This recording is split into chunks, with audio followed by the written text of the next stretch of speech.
Hello guys, most welcome. हम कर रहे हैं फाइनेंशियल मैनेजमेंट। फाइनेंशियल मैनेजमेंट में हमने चैप्टर नंबर फर्स्ट स्टार्ट किया था, introduction to financial management. Chapter number first का आज का लेक्चर नंबर है आपका थर्ड। तो फर्स्ट लेक्चर के अंदर हमने इंट्रोडक्शन समझा था और ये समझा था कि फाइनेंस जो है वो किसी भी बिजनेस में ब्लड की तरह काम करता है। जैसे ब्लड हमारी बॉडी में काम करता है, ऐसे कैसे किसी भी बिजनेस के अंदर फाइनेंस काम करता है। विदाउट ब्लड बॉडी का क्या हाल होगा, वही विदाउट फाइनेंस किसी भी ऑर्गेनाइजेशन या कंपनी का हाल होगा। इसके अलावा कुछ हमने और भी पढ़ा था कि फाइनेंस का मैनेजमेंट अच्छे से होना बहुत ज़रूरी है ताकि रिस्क को कंट्रोल किया जा सके और अपॉर्चुनिटी को ग्रैब किया जा सके। फिर हमने स्कोप देखी, उसमें ट्रेडिशनल अप्रोच देखा। ट्रेडिशनल अप्रोच के अंदर हमने ये देखा कि जो फाइनेंशियल मैनेजमेंट है उसका जो स्कोप है वो नैरो है, और जो फाइनेंस मैनेजर है ओनली वो यूटिलाइजेशन एंड प्रोक्यूटमेंट ऑफ फंड ही करता है। लेकिन उसके बाद जब हमने मॉडर्न अप्रोच देखा तो उसमें हमने ये समझा था फाइनेंशियल मैनेजमेंट का जो स्कोप है वो काफ़ी वाइडर है और फाइनेंस मैनेजर को procurement of fund and utilization of fund के साथ साथ बहुत सारे और भी डिसीजंस लेने पड़ते हैं और उनकी एनालिटिकल एनालिसिस टेबल बनानी पड़ती है, मतलब एनालिसिस करना पड़ता है उनका, और फ्रेमवर्क एक डिसाइड किया गया है उसके लिए। अब डिसीजन कौन कौन से लेने होते हैं? इन्वेस्टमेंट डिसीजन लेने होते हैं। इन्वेस्टमेंट डिसीजन के अंदर दो डिसीजन होते हैं, एक होता है लॉन्ग टर्म डिसीजन जिसको हम कैपिटल बजटिंग बोलते हैं, एक होता है शॉर्ट टर्म डिसीजन हम वर्किंग कैपिटल मैनेजमेंट बोलते हैं। अब जो भी डिसीजन लेना है इन्वेस्ट के लिए, उसके लिए फाइनेंस की जरूरत होती है। तो फाइनेंस कहाँ से आएगा, पैसा कहाँ से आएगा, फंड कहाँ से आएगा? तो दो होता है, एक शेयर होल्डर फंड यानी कि ऑनर लगाएगा और एक बोरोड कर सकते हैं यानी कि लोन ले सकते हैं। उसके बाद डिविडेंड डिसीजन, शेयर होल्डर जो पैसा लगा रहा है किसी भी कंपनी के अंदर, ऑनर जो पैसा लगा रहा है इसके बदले में उसको जो दिया जाता है उसको डिविडेंड बोला जाता है। और ये डिसीजन फाइनेंस मैनेजर को लेना होता है कि डिविडेंड पूरा डिक्लेयर कर दिया जाए या फिर डिविडेंड जो है वो कुछ प्रॉफिट रिटर्न कर लिया जाए। तो या तो 100% पे आउट रेशियो से डिविडेंड दे दिया जाता है जितना प्रॉफिट हो, या फिर कुछ रिटेंशन किया जाता है। तो ये डिसीजन भी कौन लेता है? फाइनेंस मैनेजर लेता है। उसके बाद में हमने समझा ऑब्जेक्टिव्स। ऑब्जेक्टिव्स क्या क्या है फाइनेंशियल मैनेजमेंट के? तो सबसे फर्स्ट ऑब्जेक्टिव था कि मैक्सिमाइजेशन करना है किसका? प्रॉफिट का। ये थोड़ा सा मैं रिवाइज करा रहा हूँ, फिर हम आगे का आज लेक्चर करेंगे। तो प्रॉफिट को मैक्सिमाइजेशन करना, ज़्यादा से ज़्यादा प्रॉफिट कमाना, ये किसका ऑब्जेक्टिव है? ये है फाइनेंशियल मैनेजमेंट का। सेकेंड है लिक्विडिटी बनी रहे ऑर्गेनाइजेशन के अंदर। ये भी लिक्विडिटी मतलब कैश रहे, है ना, क्योंकि कैश की ज़रूरत हमेशा बिजनेसेस के अंदर पड़ती है। तो वो भी फाइनेंशियल मैनेजमेंट का ऑब्जेक्टिव है।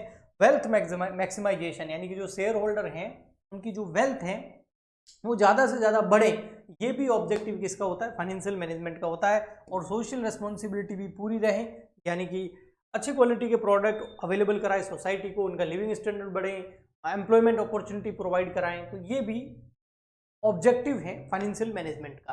अब आज के लेक्चर के अंदर हम पढ़ने वाले हैं, अभी तक जो मैंने बताया वो पिछले दो लेक्चर में पढ़ाया, उसको थोड़ा सा रिवाइज कराया। आज हम पढ़ने वाले हैं आज के लेक्चर के अंदर कि भैया बेसिक प्रिंसिपल क्या है एफएम के यानी कि फाइनेंशियल मैनेजमेंट के। अगर फाइनेंशियल मैनेजमेंट करना है हमको भी अपने पर्सनली अगर हम फाइनेंशियल मैनेजमेंट करना चाहते हैं अपना खुद का, या कोई कंपनी करना चाहे, तो उसके कुछ बेसिक प्रिंसिपल तो होंगे ना। तो वो बेसिक प्रिंसिपल क्या है? तो फर्स्ट बेसिक प्रिंसिपल है, अब जो भी समझाऊंगा उसको आपको ध्यान से समझना है और ध्यान से सुनना है, कॉन्सेंट्रेट करके सुनना है, तो आपको चीजें समझ में अच्छे से आएगी। तो फर्स्ट प्रिंसिपल है the risk return trade off. देखो, फर्स्ट प्रिंसिपल ये बोलता है फाइनेंशियल मैनेजमेंट का कि फाइनेंस को मैनेजमेंट करते टाइम रिस्क और रिटर्न को भी ध्यान में रखना है। अगर आप हाई रिस्क लोगे तो हाई रिटर्न मिलेगा, लो रिस्क लोगे तो लो रिटर्न मिलेगा। तो रिस्क और रिटर्न इन दोनों को ध्यान में रख करके फाइनेंस को मैनेज करना होता है। अगर आप रिस्क बिल्कुल भी नहीं लोगे, पैसा जाके अपने सेविंग अकाउंट में रख दो या एफडी करवा दो, तो रिटर्न भी फिर उतना ही मिलेगा। लेकिन अगर आप रिस्क लेते हैं, इन्वेस्ट करते हैं, उसको बिजनेसेस में इन्वेस्ट करते हैं, तो वहां पर प्रोबेबिलिटी रहती है कि रिटर्न भी अच्छा खासा आएगा। तो रिस्क रिटर्न ट्रेड ऑफ ये प्रिंसिपल है फर्स्ट, कि आप अपने पैसे पर कितनी रिस्क ले सकते हो, उस हिसाब से फिर आपको रिटर्न देगा। Okay, we won't take an additional risk unless we expect to be compensate with additional return. जब तक कोई भी एडिशनल रिस्क नहीं लेगा तब तक उसको एडिशनल रिटर्न नहीं मिलेगा। फाइनेंस मैनेजमेंट का मतलब कभी भी ये नहीं होता है कि पैसा इकट्ठा करके रख दो। उस पैसा जो आपके पास में कैश फ्लो पड़ा है, फंड पड़ा है, उस फंड को कहीं लगाना भी तो होता है ताकि वहां से रिटर्न कमा सकें। वो जो लगाना है उस पैसे को, वो प्रिंसिपल फर्स्ट ये कहता है कि हाई रिटर्न हाई रिस्क, लो रिटर्न लो रिस्क।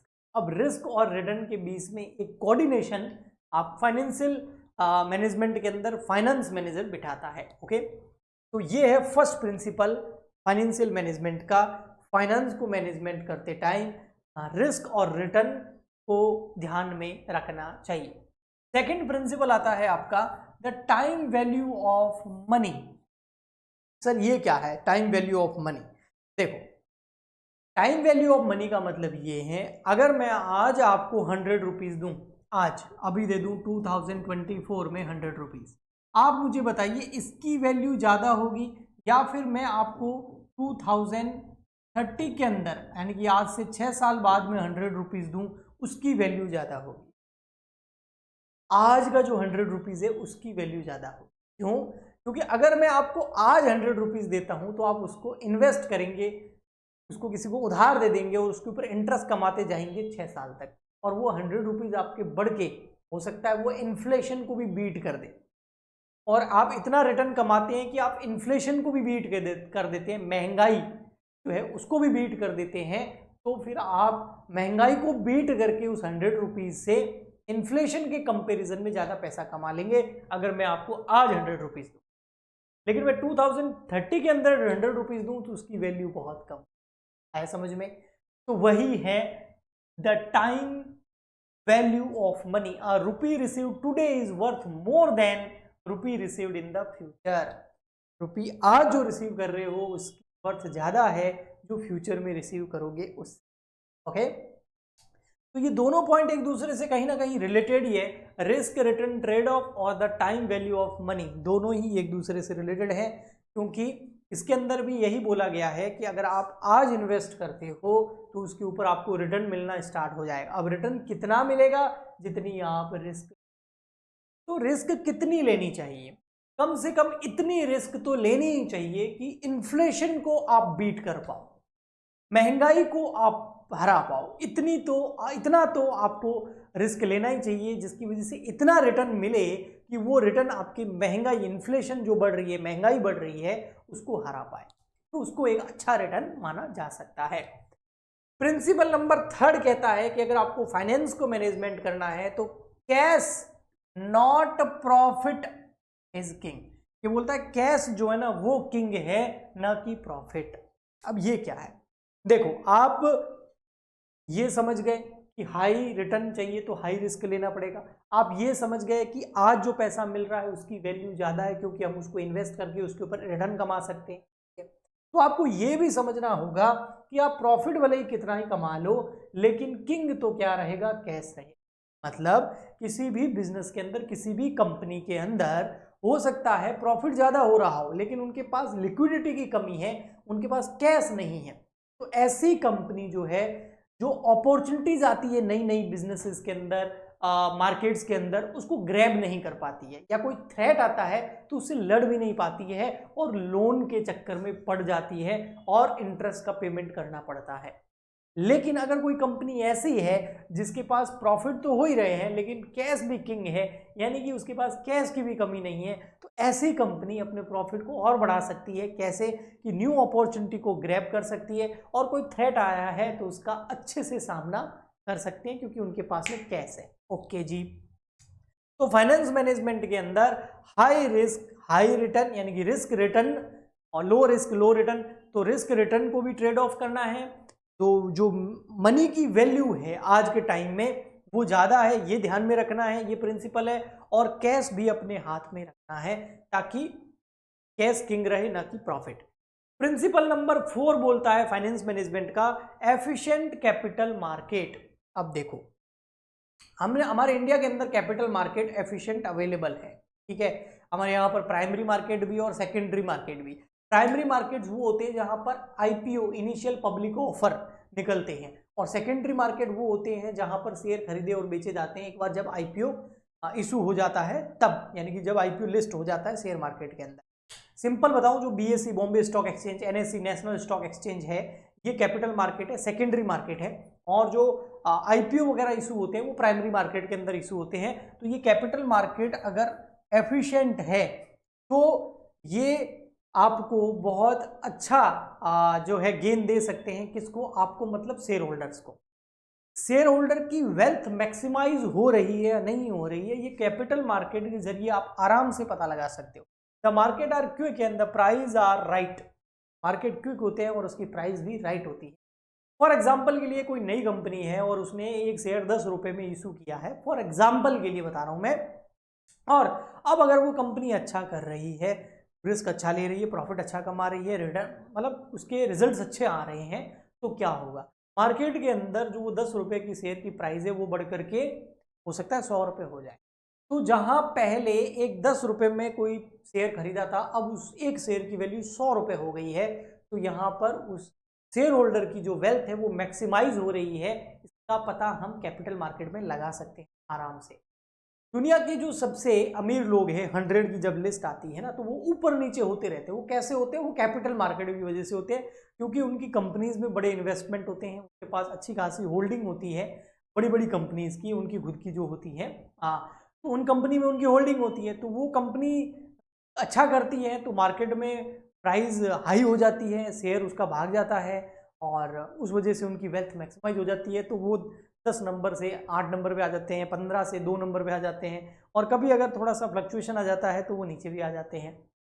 तो वेल्थ मैक्सिमाइजेशन का अच्छा पता लगता है एफिशिएंट कैपिटल मार्केट से। तो बेसिक प्रिंसिपल है फाइनेंशियल मैनेजमेंट का कि रिस्क रिटर्न को आप ट्रेड ऑफ कीजिए, टाइम वैल्यू ऑफ मनी को आप जानिए, और कैश को ध्यान में रखिए, और एफिशिएंट कैपिटल मार्केट अगर आपके पास में है तो क्विक रेस्पॉन्स मिलता है प्राइजेस को।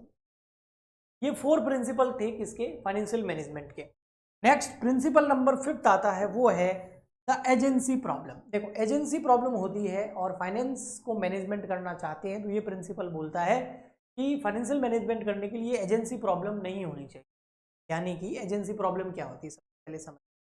कोई भी कंपनी होती है उसमें पैसा लगाते हैं शेयर होल्डर्स, ठीक है, लेकिन उस कंपनी को शेयर होल्डर चलाते नहीं है, उस कंपनी को चलाते हैं मैनेजर्स, डायरेक्टर्स, जिनको अपॉइंट करते हैं शेयर होल्डर्स। अब वो जो डायरेक्टर्स है या मैनेजर हैं, उसका एजेंसी प्रॉब्लम नहीं होना चाहिए। मतलब वो अगर उसका खुद हो सकता है इंटरेस्ट ना हो तो वो अच्छे से काम नहीं करेगा। उसको हो सकता है बदले में सैलरी मिल रही हो, लेकिन उसकी वेल्थ मैक्सिमाइजेशन नहीं होती है ना, वो तो शेयर होल्डर की होती है। तो अगर आप चाहते हो कि जो मैनेजर है वो भी अच्छे से इंटरेस्ट लेके काम करें, तो उसका इंटरेस्ट उस ऑर्गेनाइजेशन में बनाना पड़ेगा। इसके लिए हो सकता है आप उसको स्टॉक वगैरह दो, उसको भी शेयर इशू करो, लेकिन कुछ ऐसा करो कि एजेंसी प्रॉब्लम ना हो। Manager want work for honours. Manager नहीं चाहता मैं ऑनर के लिए काम करूं। कब तक? Unless it is in their best interest. जब तक उस मैनेजर का खुद का बेस्ट इंटरेस्ट नहीं होगा तब तक वो अच्छे से काम नहीं करेगा। तो उसको बेस्ट इंटरेस्ट प्रोवाइड कराओ ताकि वो भागे और कंपनी की वेल्थ भागे और शेयर होल्डर की वेल्थ मैक्सिमाइज हो, कंपनी अच्छा कर सके। ओके, तो एजेंसी प्रॉब्लम नहीं होनी चाहिए अगर फाइनेंशियल मैनेजमेंट करना है। तो प्रिंसिपल नंबर 5 कहता है। प्रिंसिपल नंबर 6 हमको कहता है all risk not equal. Principle number 6 हमें क्या कहता है कि फाइनेंशियल मैनेजमेंट करना है तो आप इस प्रिंसिपल को मानिए और समझिए कि सारी की सारी रिस्क जो है वो सेम नहीं होती है। तो रिस्क के हिसाब से फाइनेंस का डाइवर्सिफिकेशन होना। अगर कोई इन्वेस्टर है और उसके पास में अगर फॉर एग्जांपल के लिए 10 लाख रुपए हैं, तो 10 लाख रुपए किसी एक कंपनी में लगा देता है, तो इसका मतलब उसने डाइवर्सिफिकेशन नहीं किया। हो सकता है उस कंपनी में अगर रिस्क ज्यादा हो तो प्रॉब्लम, और अगर रिस्क कम है तो प्रॉब्लम। रिस्क ज्यादा हुई तो रिटर्न तो ज्यादा आने के चांसेस हैं, लेकिन रिस्क ज्यादा है। लेकिन अगर रिस्क कम हुई तो रिटर्न आएगा लेकिन कम आएगा। तो उसको ऐसी कंपनी में एक साथ पैसा पूरा का पूरा नहीं लगाना चाहिए, उसको पोर्टफोलियो बनाना चाहिए और अपने फाइनेंशियल मैनेजमेंट का डाइवर्सिफिकेशन करना चाहिए फाइनेंस का। यानी कि कुछ पैसा 2-4 लाख रुपए ऐसी कंपनी में लगा दिए जो हाई रिस्क हाई रिटर्न हो, कुछ पैसा ऐसी कंपनी में लगा दिया जो लो रिस्क लो रिटर्न हो। समझ गए? तो डाइवर्सिफिकेशन बहुत इंपॉर्टेंट है। ताकि रिस्क जो है वो मैनेज हो जाए। ठीक है, प्रिंसिपल नंबर 7 और लास्ट प्रिंसिपल है the objective should be clear. जो फाइनेंशियल मैनेजमेंट करने वाला फाइनेंस मैनेजर है उसका ऑब्जेक्टिव क्लियर होना चाहिए। और वो ऑब्जेक्टिव क्या होता है? एक फाइनेंस मैनेजर का ऑब्जेक्टिव मेन होता है जो आपके ओनर है, जो शेयर होल्डर है, उनकी वेल्थ को मैक्सिमाइजेशन करना, उनके धन को बढ़ाना। और वो कब बढ़ता है? जब कंपनी अच्छा करती है और शेयर मार्केट में शेयर ऊपर जाता है तो शेयर होल्डर की वेल्थ मैक्सिमाइज होती है और ऑर्गेनाइजेशन की भी नेटवर्थ बढ़ती है। तो ये ऑब्जेक्टिव जो है वो क्लियर होना चाहिए। तो ये थे प्रिंसिपल जिनको आप फॉलो करेंगे तो आप फाइनेंशियल मैनेजमेंट कर सकते हैं। फर्स्ट है रिस्क और रिटर्न को ध्यान में रखिए, टाइम वैल्यू ऑफ मनी को ध्यान में रखिए, कैश को ध्यान में रखिए, प्रॉफिट से ज्यादा कैश इंपॉर्टेंट है, और एफिशिएंट कैपिटल मार्केट होना चाहिए आपके पास में, वो तो अवेलेबल ही है। एजेंसी प्रॉब्लम है तो दूर कीजिए, और रिस्क जो है वो कभी भी इक्वल नहीं होती, जो डाइवर्सिफिकेशन कीजिए, और ऑब्जेक्टिव आपका क्या होना चाहिए? क्लियर, और वो क्या है? Wealth maximization of shareholder. ये थे principle of financial management. Next lecture में चैप्टर को आगे बढ़ाएंगे। आई होप आपको अच्छे से समझ में आ रहा होगा। प्लीज लाइक करें, शेयर करें, सब्सक्राइब करें, कमेंट करें। मिलते हैं नेक्स्ट लेक्चर में, तब तक के लिए गुड बाय।